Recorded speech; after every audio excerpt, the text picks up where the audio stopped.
અંકલેશ્વરમાં વાહન ચોર ટોળકીનો પર્દાફાશ। જીઆરડીસી પોલીસે 2 સાગરીતો અને 1 રિસીવર સહિત 3ને દબોચ્યા। 5 બાઇક જપ્ત।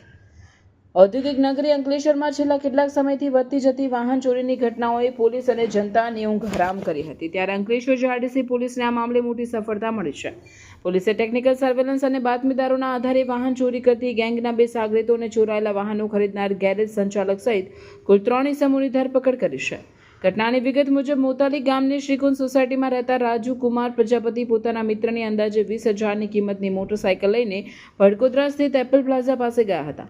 ત્યાં બાઇક પાર્ક કરી તેઓ કામ અર્થે દુકાનમાં ગયા તે દરમિયાન તકનો લાભ ઉઠાવી અજાણ્યા તસ્કરો બાઇક ચોરી કરી ફરાર થઈ ગયા હતા। આ સિવાય શહેરના સ્વામિનારાયણ મંદિર નજીકથી પણ 30,000ની કિંમતની અન્ય એક બાઇકની ચોરી થઈ હોવાની ફરિયાદ નોંધાઈ હતી। સતત બનતી આવી ઘટનાઓને પગલે જીઆરડીસી પોલીસ મથકના ઉચ્ચ અધિકારીઓના માર્ગદર્શન હેઠળ તપાસનો ધમધમાટ તેજ કરવામાં આવ્યો હતો। તપાસ દરમિયાન પોલીસને ચોક્કસ કડીઓ મળતા ભડકોદરાના અયોધ્યાનગરમાં રહેતા મયુર વિજય બોરસે અને આયુષકુમાર વિનોદસિંહને શંકાના આધારે ઝડપી પડ્યા હતા।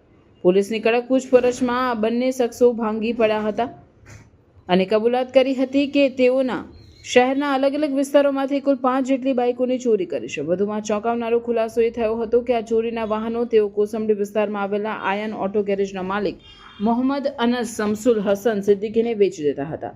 પોલીસે ત્વરિત કાર્યવાહી કરી ગેરેજ સંચાલક મોહમ્મદ અનસને પણ દબોચી લીધો હતો અને તેની પાસેથી ચોરાયેલા તમામ વાહનો રિકવર કર્યા છે।